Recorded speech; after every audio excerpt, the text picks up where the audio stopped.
हरे कृष्णा। श्रीमद् भगवद गीता अध्याय 2 सांख्य योग श्लोक 72। एषा भ्राम्ये स्थितः पार्थ नैनां प्राप्य विमोहयति स्थित्वा स्यामन्तकाले अपि ब्रह्म निर्वाण मृच्छति। ये जो रास्ता है ये बिल्कुल सही तरीके से जीवन जीने का रास्ता है। ईश्वर के पास लेकर के जाने का रास्ता है। आध्यात्मिक पथ है। जो भी इस पथ पर चलता है वो कभी भी मोह में नहीं पड़ता, परेशान नहीं होता, दुख में नहीं पड़ता। जो भी इस रास्ते पर चलता है और इस रास्ते पर चलते चलते अंतिम समय पर जब उसका जाने का समय आता है तब वो मुझे प्राप्त करता है, मोक्ष की प्राप्ति करता है। निर्वाणम मेरे पास आ जाता है, मैं उसे अपने पास रख लेता हूँ। जो भी इस पथ का अनुसरण करता है, इस श्लोक का यही मतलब है। और श्री कृष्ण भगवान हमें बहुत ही खूबसूरती से ये बात समझा रहे हैं कि इस पथ का अनुसरण हमें करना चाहिए। शांति बना करके रहनी चाहिए, अहंकार शून्य हो जाना चाहिए। जो इच्छाएं हमें दुख दे रही हैं, दर्द दे रही हैं, तड़पा रही हैं, अपने पीछे भगा भगा करके ही अपने आप से दूरियां बनवा रही है।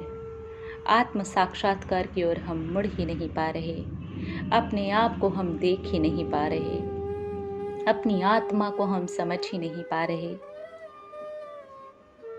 ऐसी चीज़ों से दूर हो जाना चाहिए और इस शांति के पथ का अनुसरण करना चाहिए।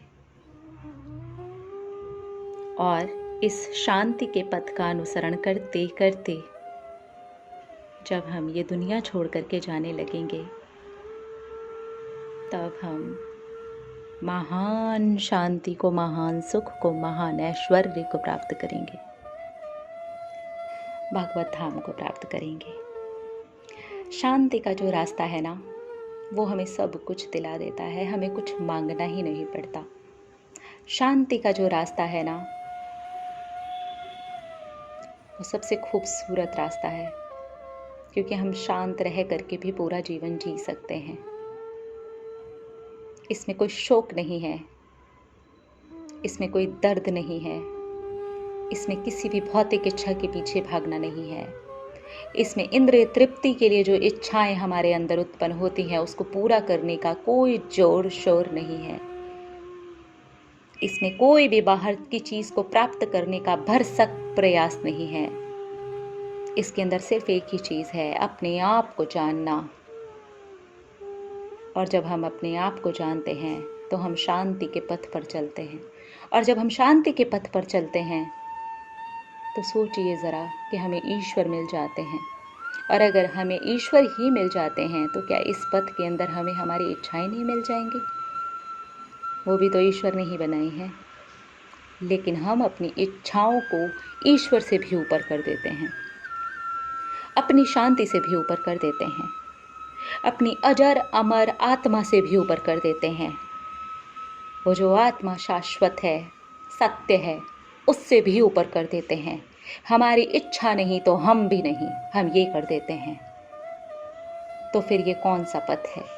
इस पथ की बात नहीं हो रही है। इससे पूरी तरह से विमुख हो जाने पर शांति के पथ की बात हो रही है, आत्म साक्षात्कार के पथ की बात हो रही है, अपने आप से मिलन की बात हो रही है। और जब ये मिलन होता है और जब हम अपने आप को आत्मा के रूप में देखते हैं तब तो ईश्वर मिल जाते हैं। फिर इच्छाएं तो बहुत छोटी चीज़ है। हमें इस शिक्षा को अंदर उतारना चाहिए और इसे गहराई में जा कर के समझना चाहिए कि हमारी शांति हमें क्या क्या दिला सकती है।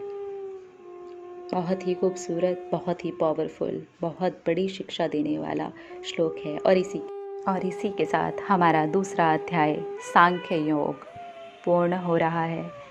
बहुत गहरी और खूबसूरत शिक्षा दे कर के जा रहा है। हरे कृष्णा।